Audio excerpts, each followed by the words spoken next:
जय श्री कृष्ण, जय श्री राम, जय भोलेनाथ। हरितालिका तीज।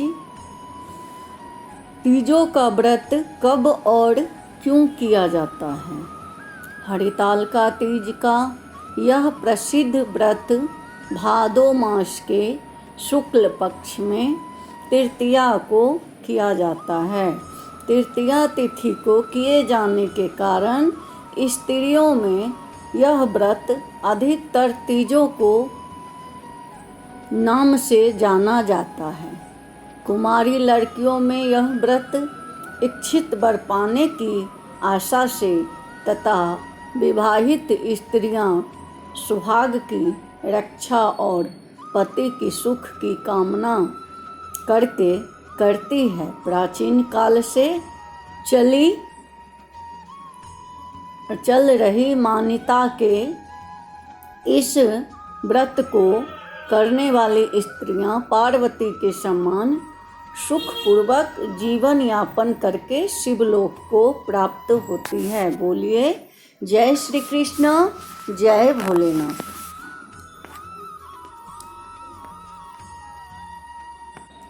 हरितालिका तीज का व्रत विधान। व्रत करने वाला व्यक्ति सूर्य उदय के पहले उठे और भगवान शंकर जी का स्मरण करे, फिर नित्य कर्मों से निवृत्त होकर शिवालय में जाए, जहाँ पूजन करना हो और कथा पढ़नी अथवा सुननी हो। यदि हो सके तो शिव मंदिर में शिव पार्वती पूजन के लिए केले, वंदना वर इत्यादि अनेक पुष्प मालाओं से सुसज्जित एक सुंदर मंडप तैयार कर लें। सुहाग चाहने वाली स्त्रियों को शंकर पार्वती की बालू के रेत की प्रतिमा बनाकर उसे इस मंडप में स्थापित कर पूजा करनी चाहिए।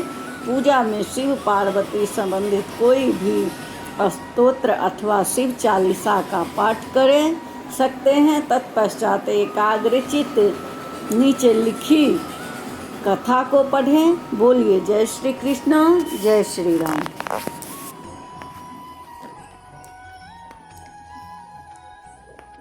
जय श्री कृष्ण, जय श्री राम।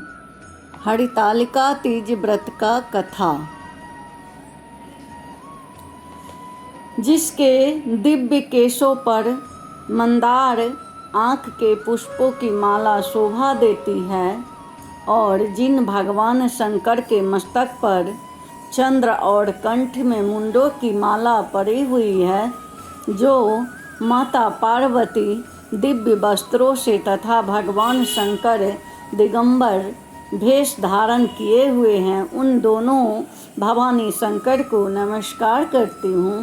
कैलाश पर्वत के सुंदर शिखर पर माता पार्वती जी ने श्री महादेव जी से पूछा कि हे महेश्वर, मुझे आप वह गुप्त से गुप्त वार्ता कहिए जो सबके लिए सब धर्मों से भी सरल तथा महान फल देने वाले हो। हे नाथ, यदि आप भली भांति प्रसन्न हैं तो आप उसे मेरे सन्मुख प्रकट कीजिए। हे जगन्नाथ, आप यदि मध्य और अंत रहित हैं, आपकी माया का कोई पार नहीं है।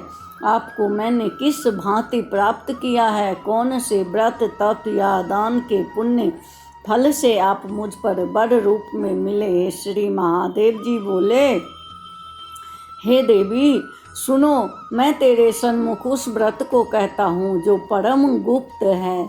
जैसे तारागणों में चंद्रमा और ग्रहों में सूर्य, वर्णों में ब्राह्मण, देवताओं में गंगा, पुराणों में महाभारत, वेदों में साम और इंद्रियों में मन श्रेष्ठ है, वैसे ही पुराण और वेद सब में इसका वर्णन आया है, जिसके प्रभाव से तुमको मेरा आधा आसन प्राप्त हुआ है। हे प्रिय, उसी का मैं तुमसे वर्णन करता हूँ। सुनो, भाद्रपद भादो मास के शुक्ल पक्ष की हस्त नक्षत्र संयुक्त तृतीया तीज के दिन इस व्रत का अनुष्ठान मात्र से सब पापों को नाश हो जाता है। तुमने पहले हिमालय पर्वत पर इस महान व्रत को किया था जो मैं तुम्हें सुनाता हूँ। पार्वती जी बोली, हे प्रभु, इस व्रत को मैंने किस लिए किया था यह मुझे सुनने की इच्छा है, सो कृपा करके कहिए। शंकर जी बोले, आर्यावर्त में हिमालय नाम का एक महान पर्वत, जहाँ अनेक प्रकार की भूमि अनेक प्रकार के वृक्षों से सुशोभित है, जो सदैव बर्फ से ढके हुए तथा गंगा की कल कल ध्वनि से शब्दमयान रहता है। हे पार्वती जी, तुमने बाल्य काल में उसी स्थान पर परम तप किया था और तुमने 12 वर्ष तक जल में रहकर तथा वैशाख मास में अग्नि में प्रवेश करके तप किया था। श्रावण के महीने में बाहर खुले में निवास कर अन्न त्याग कर तप करती रही। तुमने उस कष्ट को देखकर तुम्हारे पिता को बड़ी चिंता हुई। हे चिंतातुर होकर सोचने लगे कि मैं इस कन्या की किससे शादी करूं। इस अवसर पर देव योग से ब्रह्मा जी के पुत्र नारद जी वहां आए। देव ऋषि नारद ने तुम शैलपुत्री को देखा। तुम्हारे पिता हिमालय ने देव ऋषि को अर्घपान आसन देकर सम्मान सहित बिठाया और कहा, हे मुनीश्वर, आप यहाँ तक आने का कष्ट कैसे किया, कहिए, आज्ञा है। नारद जी बोले, हे गिरिराज, मैं विष्णु भगवान का भेजा हुआ यहाँ आया हूँ, तुम मेरी बात सुनो। आपका अपनी कन्या को उत्तम वर को दान करे। ब्रह्मा, इंद्र, शिव आदि देवताओं में विष्णु भगवान के समान कोई भी उत्तम नहीं है, इसीलिए मेरे मत से आप अपनी कन्या का दान भगवान विष्णु को ही दे। हिमालय बोले, यदि वासुदेव स्वयं ही कन्या को ग्रहण करना चाहते हैं और इस कार्य के लिए ही आपका आगमन हुआ है, तो वह मेरे लिए गौरव की बात है, मैं अवश्य उन्हें ही दूंगा। हिमालय का यह आश्वासन सुनते ही देव ऋषि नारद आकाश में अंतर्ध्यान हो गए और शंख चक्र गदा पद्म एवं पीताम्बरधारी भगवान विष्णु के पास पहुँचे। नारद जी ने हाथ जोड़कर भगवान विष्णु से कहा, प्रभु, आपका विवाह कार्य निश्चित हो गया है। इधर हिमालय ने पार्वती जी से प्रसन्नतापूर्वक कहा कि हे पुत्री, मैंने तुमको गरुड़ ध्वज भगवान विष्णु को अर्पण कर दिया है। पिता के इन वाक्यों को सुनते ही पार्वती जी अपनी सहेली के घर गई और पृथ्वी पर गिरकर अत्यंत दुखित होकर विलाप करने लगी। उनको विलाप करते हुए देखकर सखी बोली, हे देवी, तुम किस कारण से दुख पाती हो, मुझे बताओ, मैं तुम्हें अवश्य ही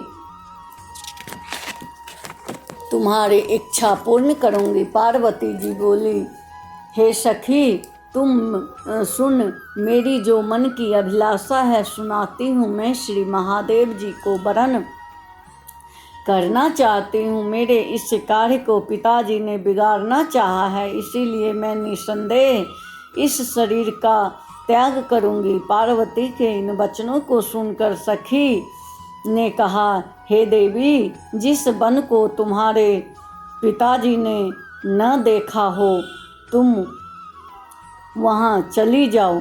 तब देवी पार्वती, तुम अपनी सखी का यह वचन सुन ऐसे ही वन को चली गई। पिता हिमालय ने तुमको घर पर न पाकर सोचा कि मेरी पुत्री को कोई देव दानव अथवा किन्नर हरण करके ले गया है।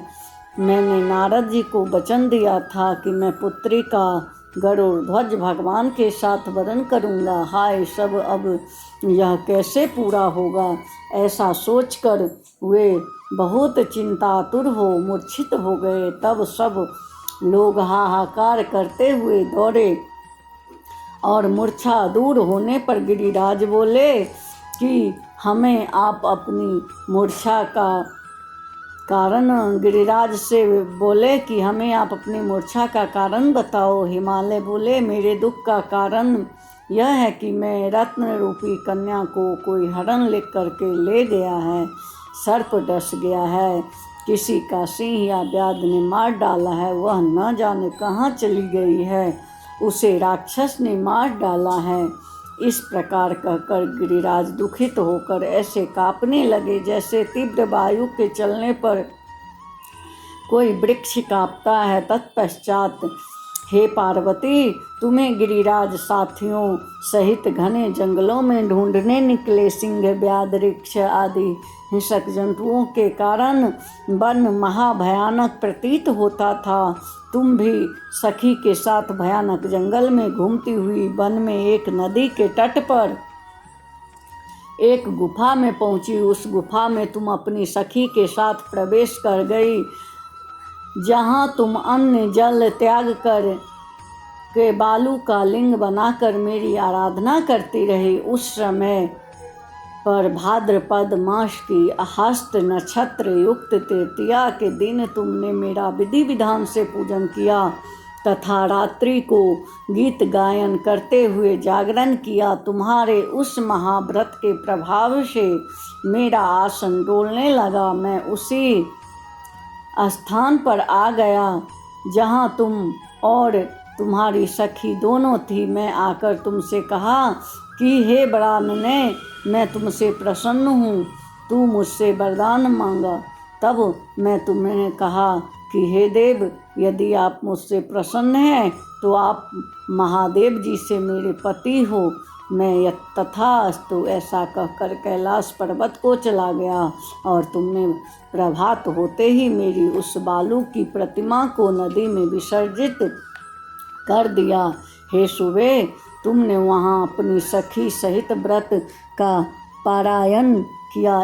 इतने में ही तुम्हारे पिता हिमवान तुम्हें ढूंढते ढूंढते उसी घने वन में पहुँचे। उसी समय उन्होंने नदी के तट पर दो कन्याओं को देखा तो वे तुम्हारे पास आ गए और तुम्हें हृदय से लगाकर रोने लगे और बोले, बेटी, तुम इस सिंह व्याध आदि युक्त घने जंगल में क्यों चली आई? तुमने कहा, हे पिता, मैंने पहले ही अपना शरीर शंकर जी को समर्पित कर दिया था, किंतु आपने इसका विपरीत कार्य किया, इसीलिए मैं वन में चली आई।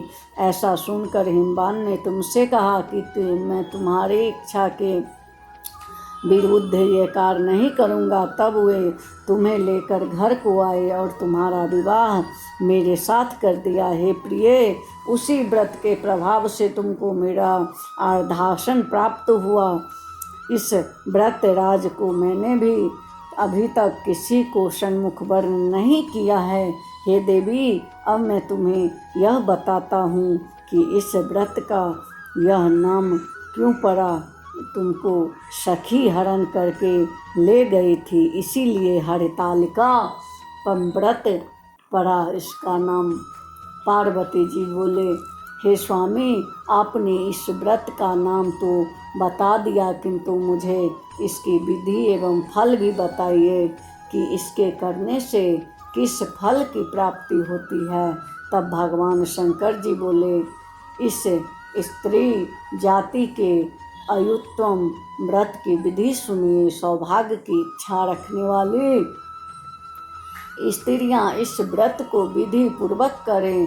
केले के खंभों से मंडप बनाकर उसे बंदनावारों से सुशोभित करें।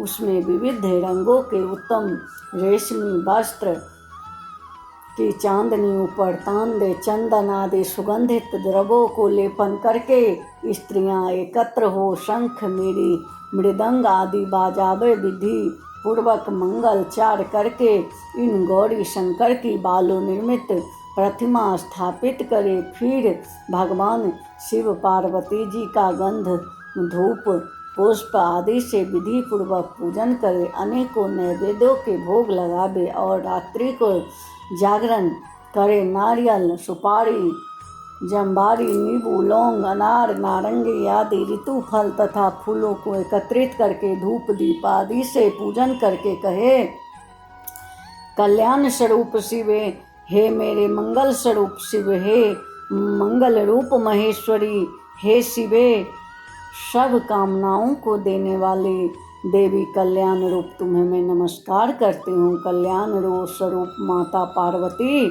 हम तुम्हें नमस्कार करते हैं। भगवान शंकर जी को सब देव नमस्कार करते हैं। हे ब्रह्मा रूपिणी जगत के पालन करने वाली माँ, आपको नमस्कार है। हे सिंहवाहिनी, मैं संसारिक भय से व्याकुल हूँ, तुम मेरी रक्षा करो। हे महेश्वरी, मैंने इसी अभिलाषा से आपका पूजन किया है। हे पार्वती माता, आप मेरे ऊपर प्रसन्न होकर मुझे सुख और सौभाग्य प्रदान कीजिए। इस प्रकार शब्दों के द्वारा उमा सहित शंकर जी का पूजन करें। विधि पूर्वक कथा सुनकर गौ वस्त्र आभूषण आदि ब्राह्मणों को दान करे। इस प्रकार व्रत करने वाले के सब पाप नष्ट हो जाते हैं। बोलिए जय श्री कृष्ण, जय श्री राम।